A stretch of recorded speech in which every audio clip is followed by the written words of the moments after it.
It will be a disaster worse than war. Many things will vanish, and this will be a sign. Be ready to live through days of complete darkness. These days are close, and during them, you will feel lifeless, unable to eat or drink. Padre Pio, a famous saint from the 20th century, was an Italian priest of the Capuchin order, known for his mystical powers and predictions. Some of his predictions were written, while others were passed down orally. One of his most talked about predictions was about 3 days of total darkness, which caused fear among many people. This prediction is still debated, along with others suggesting these events would happen soon. However, nothing was as shocking as what he predicted for 2025, leaving the world stunned. Let's explore Padre Pio's mysterious and frightening predictions for 2025. If you believe in God and admire Padre Pio, subscribe to the channel now. Francesco Forgione, later known as Padre Pio, was born on May 25, 1887, in Pietrelcina, a small town in southern Italy. His parents, Grazio Mario Forgione and Maria Giuseppa di Nunzio Forgione, were humble farmers. By age 10, Francesco was already helping on the farm and taking care of the family's sheep. This hard-working life shaped his character. In Pietrelcina, the family attended church every day and prayed the rosary every night. Francesco was baptized there and served as an altar boy. Faith was central to his family's life. His sister even became a nun. From a young age, Francesco wanted to dedicate his life to God. At 5, he decided to become a priest. He faced several illnesses in childhood, including severe gastroenteritis at 6 and typhoid fever at 10. Despite these struggles, Francesco began experiencing divine visions and spiritual ecstasies, which deepened his commitment to religion. In 1897, after 3 years of public school, he felt called to join the Capuchin friars after meeting a young friar asking for donations. When he told his parents, they traveled to Morcone, about 13 miles away, to inquire about admission. The friars agreed to accept him but required him to improve his education. To support Francesco's studies, his father went to the US to work and send money for private lessons.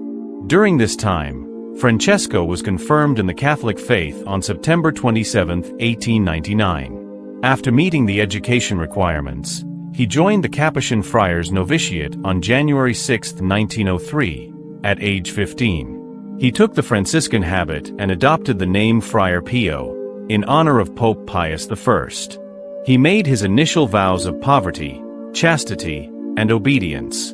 When he began his journey to become a priest, Friar Pio joined the St. Francis of Assisi convent in Umbria at the age of 17. However, he faced serious health problems, including loss of appetite, insomnia, fatigue, fainting, and severe headaches. He often vomited and could only eat milk and cheese. Many believe that this was when mysterious events began happening to him. For instance, during prayers, Friar Pio seemed completely absorbed and distant. One friar even reported seeing him in a state of ecstasy, levitating above the ground. In June 1905, Friar Pio's health worsened. His superiors sent him to a mountain convent, hoping the fresh air would help. Unfortunately, his condition did not improve, and doctors advised him to return home. Despite these challenges, Padre Pio made his solemn vows in 1907 and became a priest in 1910 at the Cathedral of Benevento. 4 days later, he celebrated his first Mass at the parish church of Our Lady of the Angels. Because of his frail health, he was allowed to live with his family in Pietrelcina while continuing to wear the Capuchin habit. He stayed there until 1916, partly to recover and also to care for his family while his father and brother were in the United States. During this time, Padre Pio kept in close touch with his spiritual advisors, Padre Benedetto and Padre Agostino, through letters. In these letters, he shared troubling predictions, including events that would occur in 1915 when World War I began. 4 friars from his community were drafted into the Italian army. During this time, Padre Pio served as a teacher and spiritual guide at the seminary. When another friar was drafted, Padre Pio took over leading the community. However, in November 1915, he was also drafted and assigned to the 10th Medical Corps in Naples. Because of his poor health, he was repeatedly discharged and recalled until August 1917, when he was permanently declared unfit for service. Afterward, Padre Pio moved to the Capuchin convent of Our Lady of Grace in San Giovanni Rotondo, where 7 other friars lived. Except during his time serving in the war, Padre Pio spent his life in San Giovanni Rotondo as a priest. He became well known for converting people to Catholicism and was deeply devoted to praying the rosary. He often compared weekly confession to cleaning a room regularly, emphasizing the need for spiritual upkeep. He encouraged people to meditate and reflect twice a day, once in the morning to prepare for the day and once at night to review their actions. His advice was famously summed up in the phrase, "Pray, hope, and don't worry," which stressed trusting in God's will. By 1925, Padre Pio had turned an old convent into a small clinic with a few beds for those in need. In 1940, plans began for a larger hospital, and donations poured in. Construction started in 1947, and the hospital, later called the Casa Sollievo della Sofferenza, House for the Relief of Suffering, opened in 1956. Padre Pio handed the management of the hospital to the Vatican in 1957, allowing for better oversight. That same year, Pope Pius XII granted him an exemption from the vow of poverty.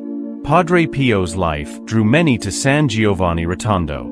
People came to confess, seek his help, or simply out of curiosity. In 1918, he began showing stigmata, wounds resembling those of Christ on his hands and feet, which increased his fame. Thousands visited the monastery daily to see him. For many, especially during wartime, he was a beacon of hope and renewal. Those close to Padre Pio noted his spiritual gifts, including healing, bilocation, levitation, prophecy, miracles, an extraordinary ability to go without food and sleep, and an understanding of people's inner thoughts. He also reportedly had visions of angels and celestial beings, as well as encounters with Satan and demons. These extraordinary phenomena brought him widespread admiration, though the Vatican remained skeptical. Padre Pio shared his experiences in letters to his spiritual mentors, and his followers often recounted his miracles. Over time, his influence extended far beyond his local community. He outlined 5 key principles for spiritual growth: weekly confession, daily communion, spiritual reading, meditation, and self-examination. Early in his priesthood, Padre Pio experienced pain and bleeding in areas that later became visible as stigmata, which he believed were part of his spiritual journey. On March 21, 1912, Padre Pio wrote a letter to his spiritual guide, Padre Agostino. In it, he shared his deep connection to the mystical body of Christ and a premonition that he would one day bear visible stigmata. Later in 1915, Padre Agostino asked Pio about his early visions, whether he had stigmata, and if he felt the pains of Christ's passion, like the crown of thorns or the scourging. Pio explained that his visions began during his novitiate between 1903 and 1904. He confirmed having stigmata and admitted that the phenomena troubled him deeply. He prayed to God to remove the visible wounds, but asked for the pain to remain. For him, the wounds were a source of extreme humiliation. On September 20, 1918, while hearing confessions, Padre Pio felt the stigmata again. Witnesses said the blood from his wounds smelled like flowers or perfume. He told Padre Agostino that the pain was constant and sometimes worsened, but he chose to suffer in silence. By early 1919, news of his stigmata spread. Embarrassed, he often covered his hands and feet with red gloves or black cloth. These stigmata remained visible for 50 years, lasting until his death. Doctors, including some appointed by the Vatican, examined Padre Pio's wounds. They described them as a mystery, as the wounds never showed signs of infection and periodically seemed to heal and reappear. In 1954, X-rays of his hands showed no abnormalities in the bones. In August 1918, weeks before receiving the stigmata, Padre Pio had a mystical experience that felt like being pierced and burned. This event, known as a transverberation, was interpreted by his spiritual guide, Father Benedetto. Pio later said this left a physical wound on his left side. Observers noted a cross-shaped mark about 7.5 centimeters long on his body. After Padre Pio's death, his body was placed in a coffin at the monastery's church, allowing pilgrims to pay their respects. His stigmata and life of suffering continue to inspire countless people worldwide. The farewell ceremony for Padre Pio took place on September 26, attended by about 100,000 people. It included a funeral procession and a mass at San Giovanni Rotondo, where he was buried in the crypt of the Church of Our Lady of Grace. This town, where Padre Pio spent much of his life, became a significant pilgrimage destination in his memory. After Padre Pio's death in 1968, the Church of Santa Maria del Grazie, part of the Capuchin monastery where he held masses, gained importance as a pilgrimage site. To accommodate the growing number of visitors, the Capuchins built a new sanctuary near the church, completed in 2004 and inaugurated with a blessing from Pope John Paul II.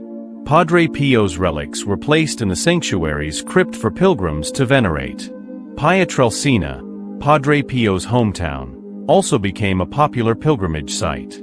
Visitors can explore places connected to his life, such as his birthplace, the room in a tower where he stayed during illness, the Church of Saint and where he was baptized, and the Capuchin Church of the Holy Family. It's estimated that 2 million pilgrims visit Pietrelcina each year. In 1982, the Vatican allowed an investigation into Padre Pio's life to determine if he could be canonized. This process lasted 7 years, and in 1990, he was titled Servant of God. In 1997, Pope John Paul II declared him venerable. One of the miracles attributed to his intercession involved the healing of an Italian woman, Consiglia de Martino. In 1999, Padre Pio was beatified, and September 23 was designated as his feast day. The beatification ceremony in St. Peter's Square in Rome drew over 300,000 people. Pope John Paul II later canonized Padre Pio after verifying another miracle involving the recovery of a boy, Matteo Colella, from a coma. In March 2008, Padre Pio's body was exhumed for public display. Church officials reported that his body was in reasonable condition, though the stigmata were no longer visible. A silicone mask resembling his face based on a 1968 photograph was created for display. On April 24, a mass was held before Padre Pio's body was placed in a crystal, marble, and silver sepulchre in the monastery crypt. Due to high demand, the public display was extended for another year, attracting 800,000 pilgrims.